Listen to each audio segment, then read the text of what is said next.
வணக்கம் உறவுகளே, நான் உங்கள் நிரா. இந்த வீடியோவில் வந்து என்ன கைண்ட் ஆஃப் சயின்ஸ் நீங்கள் பார்ப்பீங்க பிரஸ்ட் கேன்சர் ஐடென்டிஃபை பண்ணுறதுக்குன்றது ஒரு வீடியோ. ஆக்சுவலி நான் லாஸ்ட் ஒன்ல சொன்ன மாதிரி நான் வந்து ஒரு பிரஸ்ட் லம்ப் ஃபைன் பண்ணினான். அதுதான் இந்த மெயின் ரீசனாக இருந்தது நான் டாக்டர்கிட்ட போகிறதுக்கு. அதை விட நான் ஆல்ரெடி சொன்ன மாதிரி உங்களோட நார்மல் பிரஸ்ட் உங்களுக்கு எப்படி இருக்குமன்றதை நீங்கள் கட்டாயம் தெரிஞ்சு கொள்ளணும். அது தெரியக்குள்ள உங்களுக்கு எந்த வகையான அப்னார்மலிட்டிஸ் இருந்தாலும் அதை நீங்கள் ஃபைன் பண்ணுறதுக்கு உங்களுக்கு ஈஸியாக இருக்கும்.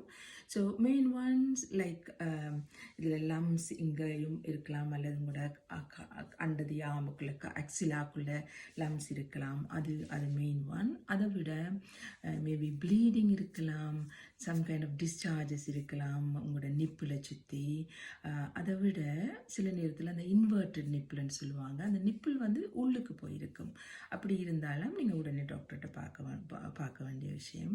பட் அது வந்து சில நேரத்தில் அது உங்களோட உடம்புல பரவிட்டுதுண்டா, பிரஸ்ட்டில் மட்டும் இல்லாமல் வர பகுதிகளுக்கு பரவிட்டுண்டா நீங்கள் சரியான டயர்டாக ஃபீல் பண்ணுவீங்க. சில நேரத்தில் வந்து வெயிட் லாஸ் கூட இருக்கலாம், நீங்களுக்கு சரியாக மெலிஞ்சு கொண்டு போவீங்க. அதுகளெல்லாம் லேட் சைனாக இருக்கும். ஆனால் மெயின் சைன் வந்து லம்ப் இருந்தால் ஃபைன் பண்ணுங்க. அப்படி இல்லாட்டிக்கு ஏதாவது அப்னார்மலிட்டிஸ் இருந்துட்டா நீங்கள் கட்டாயம் டாக்டரை பார்க்கணும். இதுதான் மெயின்லி, கணக்கு சயின்ஸ் இல்லை. ஸோ ப்ளீஸ் உங்களை லுக் ஆஃப்டர் பண்ணுங்கள். நான் நேரத்தில் சொன்ன மாதிரி ஏர்லி ஃபைன் பண்ணினீங்கன்னா அதை ட்ரீட் பண்ணுறது சரியான ஈஸியாக இருக்கும். நான் அடுத்த வீடியோவில் உங்களை மீட் பண்ணுறேன். பாய் பாய்.